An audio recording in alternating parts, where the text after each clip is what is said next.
In 1492, Christopher Columbus arrived in the Americas. This event was to become the first foothold for a lasting presence of European settlers. It led to the eventual transformation of the population of the entire two continents. However, Columbus himself was preceded with 5 centuries by a small band of Norse Vikings. The intense hostility from the locals reportedly discouraged the Vikings from continuing their American adventure. But what if the Vikings were not kicked out of North America? What would have happened to the Americas instead? Here's one scenario.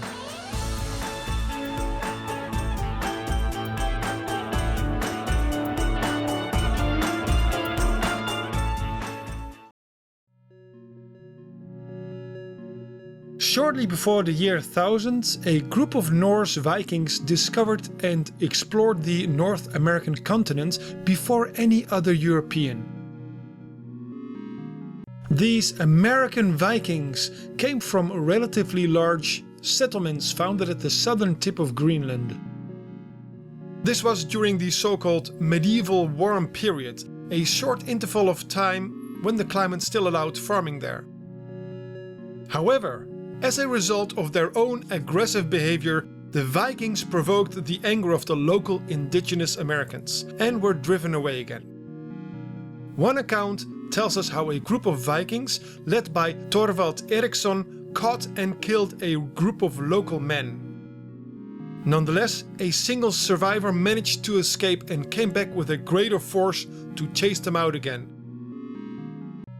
The colony in Greenland held on for a couple of 100 years more, but then came the so-called Little Ice Age, a global cooling event that occurred during the late Middle Ages. The deteriorating climate combined with hostile Inuit pushing southward from northern Greenland probably caused the decline of the Norse settlements in Greenland. Eventually, the settlements either went extinct or were abandoned, and thus ended the Viking adventure in the New World.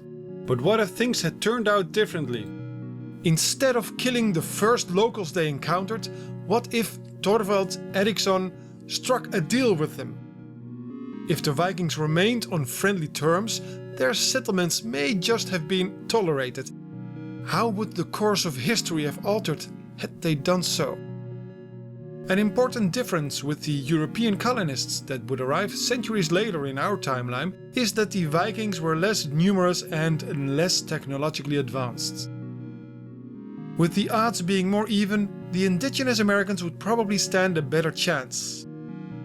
A stalemate in such a case would then probably lead to a more peaceful coexistence involving cooperation and trade.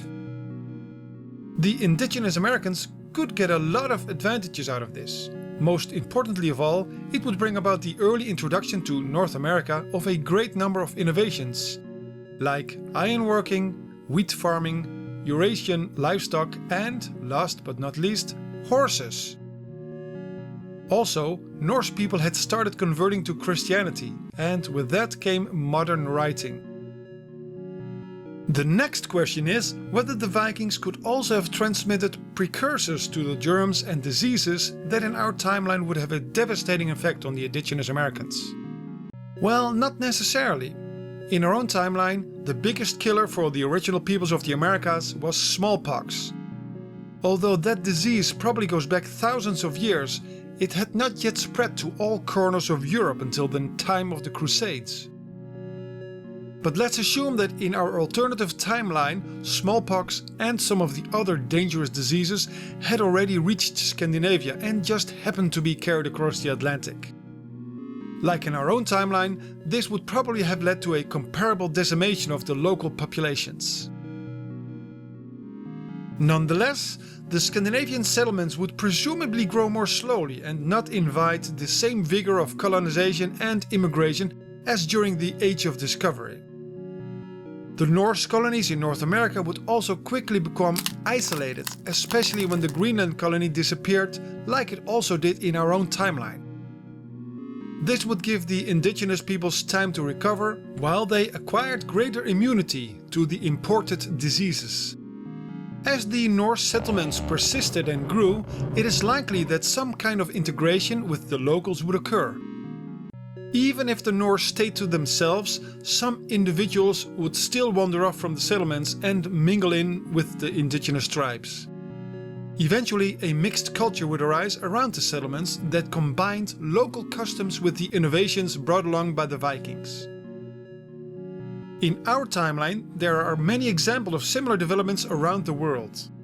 For example, around the Cape Colony in South Africa, a group of so-called Cape Collards arose as a result of intermarriages between white farmers, local Khoisan, and imported slaves.